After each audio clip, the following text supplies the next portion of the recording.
So I want you to imagine, just for a second, that you were walking through this incredibly prestigious museum of ancient history. Okay, I am picturing it. Right, so you're strolling past the Rosetta Stone. You are taking in these towering, meticulously preserved marble statues of Roman emperors. You've got ancient bronze swords encased in that temperature-controlled Oh glass. yeah, the really dramatic lighting. Exactly. You are fully immersed in antiquity, completely surrounded by the weight of human achievement. And then, sitting right there on a velvet pedestal, perfectly illuminated by a halogen spotlight, is a brightly colored, mass-produced plastic whoopee cushion. Well, I mean, that creates an immediate cognitive dissonance, right? Yeah. Your brain would just scramble to reconcile the environment with the object. Yeah. You'd probably assume it has to be some sort of prank or, I don't know, a mistake by the installation team. Oh, you would absolutely look around for hidden cameras. But what if the museum curator walked up, completely deadpan, and explained that this specific piece of plastic was actually a foundational artifact of modern civilization? Wait, really? Yeah, like that it was secretly connected to ancient monarchs, deep philosophical debates, and the literal evolution of human language. Suddenly, you are forced to reevaluate something you have taken for granted your entire life. Right. It shifts instantly from being disposable trash to being a vital key for understanding cultural history. Exactly. And that is exactly what happens when you look at the origins of the most universally groan-inducing, eye-rolling joke in the English language. I'm talking about, of course, why did the chicken cross the road? It's so funny because we treat that specific string of words as a playground staple. It is so ubiquitous, so ingrained in us from childhood, that we barely even process it as a joke anymore. No, not at all. It operates more like a sequence of syllables we simply accept as part of the background noise of growing up. Yeah. But when you pull back the layers, for this deep dive, you find a surprisingly rich, bizarre history. It really is bizarre. Yeah, and it connects to highbrow 19th century literary magazines, the literal invention of anti-humor, and even a surprisingly dark existential modern theory. So to understand how a poultry bird crossing the pavement became a cultural monolith, we really have to start with the concept of the stock joke. Our language is just built on these pre-packaged linguistic structures. Yes, they function almost like Pavlovian triggers. Right. If I walk up to you and say, a man walks into a bar, I have essentially rung a bell. I don't need to explain that we are doing a bit. Your brain immediately switches tracks. You know you aren't about to hear a genuine anecdote about my weekend. Exactly. You are primed for a punchline. And the neurological efficiency of that is actually fascinating. Stock setups reduce cognitive load. They are linguistic architecture. They provide a recognizable framework so the listener doesn't have to spend energy figuring out the rules of engagement. They already know the rhythm. Right, they already know the rhythm. And these structures have traceable histories. I mean, they had to be popularized by someone before they became permanent fixtures in our cultural schema. Which brings us to a historical footnote that completely reframes a classic setup. The unwitting godfather of the knock-knock joke structure is actually William Shakespeare. Which is wild. It is.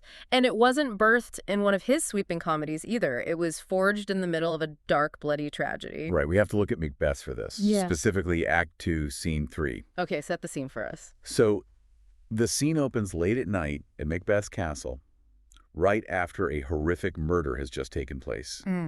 There is an incredibly loud, imposing knocking at the castle gate. Just really building the tension. Exactly. And the porter, who is heavily intoxicated, stumbles around in the dark trying to answer it. As he grumbles to himself about who could possibly be arriving at this ungodly hour, he mutters the exact cadence out loud. He literally says, "Knock, knock, and who's there?" He repeats it multiple times to himself, right? He does. So he's literally doing the bit, knock, knock, who's there? Just muttered by a drunk gatekeeper surrounded by tragedy. But the irony here, and I love this, is that Shakespeare didn't actually follow this up with a punchline. No, he didn't. The porter doesn't finish the thought with a pun. It's essentially an orphaned setup.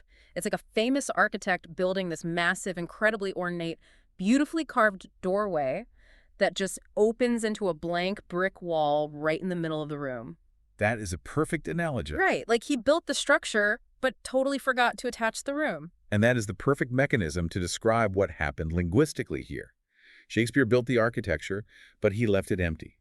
However, the sheer repetition of those four words in a play as massively popular and enduring as Macbeth, well, it established the cadence. Yeah. He mimicked the actual physical rhythm of knocking on wood and embedded it into the audience's auditory memory. Which created a cultural vacuum. Exactly. Yeah. And human nature absolutely abhors an unfinished pattern.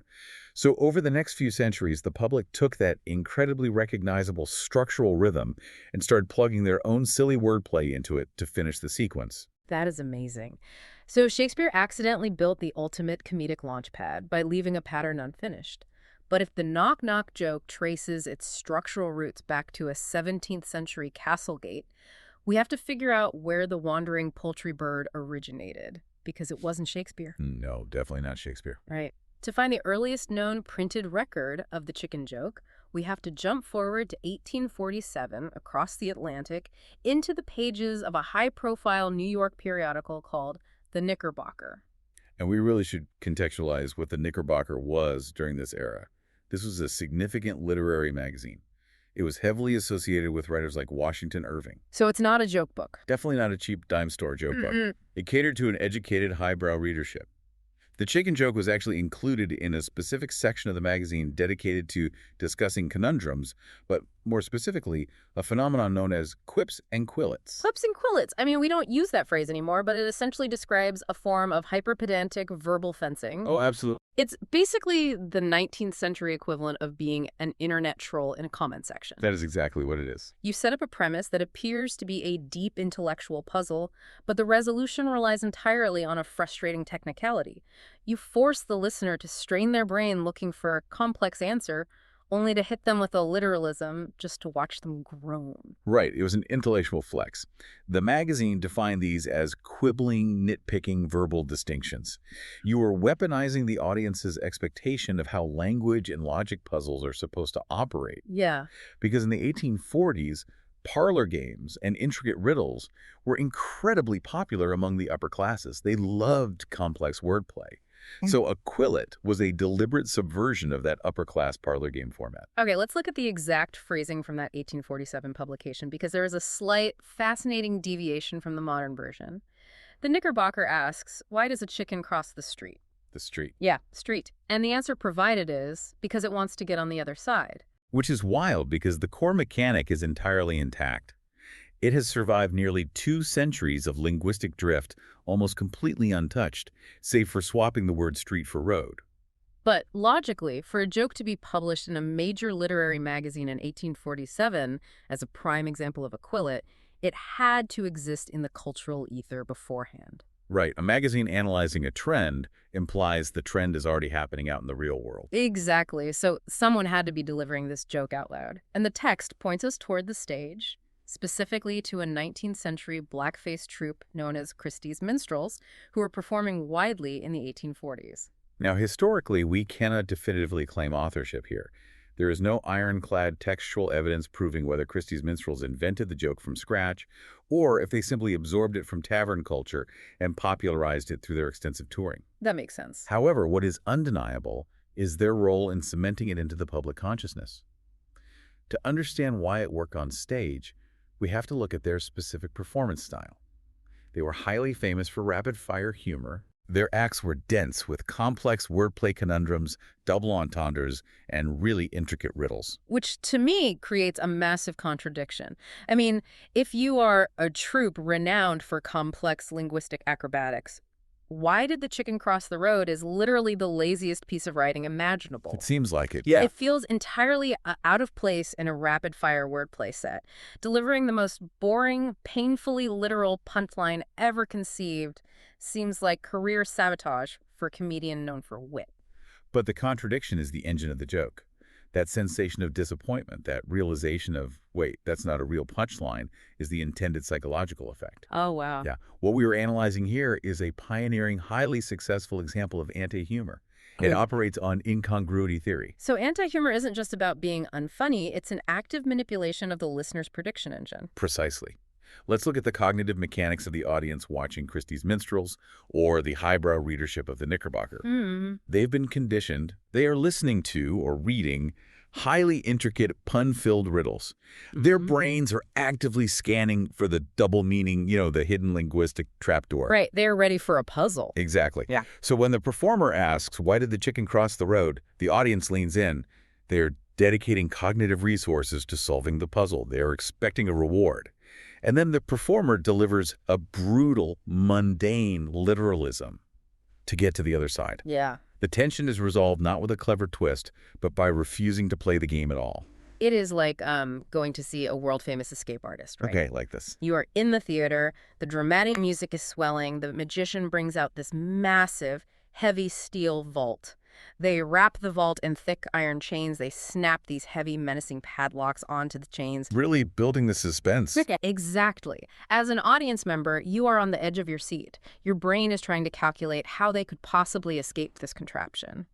And then the magician casually reaches into their pocket, pulls out a tiny silver key, unlocks the padlocks, opens the vault door, and walks off the stage. Yes. The entertainment doesn't come from a trick being performed. It comes from the audacious refusal to do the trick. And the audience laughs because they recognize they have been outmaneuvered. They were searching for a complex solution, and the performer simply walked through the front door. So true. It is pure metacomedy. It relies entirely on the listener having a pre-existing schema of how jokes are constructed, and then the performer deliberately violating that contract. The subversion of the brain's dopamine reward system creates a sudden tension release, which manifests physically as laughter or a groan. A groan is definitely more common with this one. Very true. But for almost 200 years, we have comfortably categorized this as the ultimate anti-joke, like a masterclass in dry, mundane anti-humor. But what if the joke has survived this long because we've all been completely blind to a much darker, incredibly clever double meaning that was hiding in plain sight the entire time? This is where the evolution of the chicken joke takes a fascinating turn into the modern digital era. It really forces us to look at how oral traditions and folklore evolve over time. Because recently, this nearly 200-year-old quip experienced a massive resurgence. It went absolutely viral across social media platforms. And not for the reasons you think. No, it didn't go viral because people suddenly found the anti-humor hilarious again.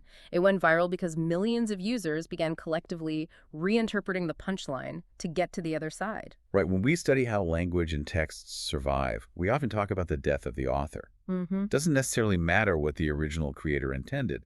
What matters is how the current culture engages with the artifact. The internet crowdsourced a new meaning by questioning the literalism. The collective realization was profound. Well, what if the other side does not denote the opposite physical pavement of the street? What if the other side is spiritual?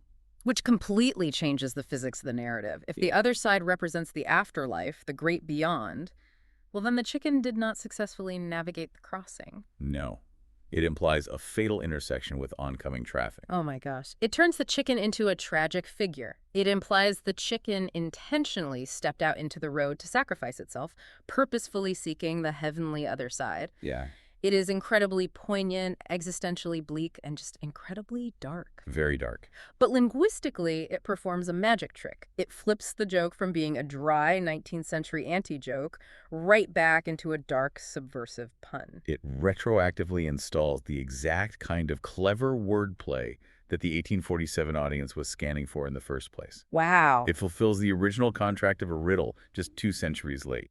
It actually satisfies the puzzle, but, I mean, realistically, we have to examine the historical likelihood of this. Did a stage performer in the 1840s actually sit down and construct a morbid, multi-layered metaphor about poultry suicide? Or is the modern internet simply projecting existential dread onto a flat piece of text? Well, the consensus is that it is highly probable we are projecting. I figured. Yeah. The 19th century context of quips and quillets strongly supports the idea that the joke was designed purely as a literal anti-joke. The spiritual reading is almost certainly a modern imposition. But from a sociological standpoint, whether or not the morbid double meaning was the original intent is entirely irrelevant. Because the projection itself is the phenomenon. Exactly the point. Yeah. It demonstrates that a joke published during the era of horse-drawn carriages is not a stagnant, dead artifact. It's alive. Right. The fact that a global digital community is actively debating its mechanics, deconstructing its phrasing, and going viral by reinterpreting its punchline proves that even the oldest, most fatigued one-liners maintain cultural elasticity. That is so interesting. We are still engaging with the text. We are still utilizing it as a canvas to reflect our current cultural sensibilities, which, at the moment, happen to be steeped in dark existential irony. It really is a living, breathing document The text survives because we keep finding new utility for it. Which brings us all the way back to you listening to this deep dive right now. Yeah. We interact with history in incredibly mundane ways every single day. The next time you are sitting in a living room and a child or a nephew or a little cousin runs up to you to deliver a terrible knock-knock joke, or they inevitably ask you why a chicken crossed the road, It will happen. it definitely will. I want you to remember the architecture behind those words. You aren't just enduring a bad punchline. You are actively participating in a centuries-old oral tradition, It's true. a continuum of comedy that bridges the tragic, blood-soaked stages of William Shakespeare, the highbrow, pedantic literary debates of 19th century New York, and the existential, crowdsourced philosophy of the modern internet. It really highlights the invisible weight of everyday language.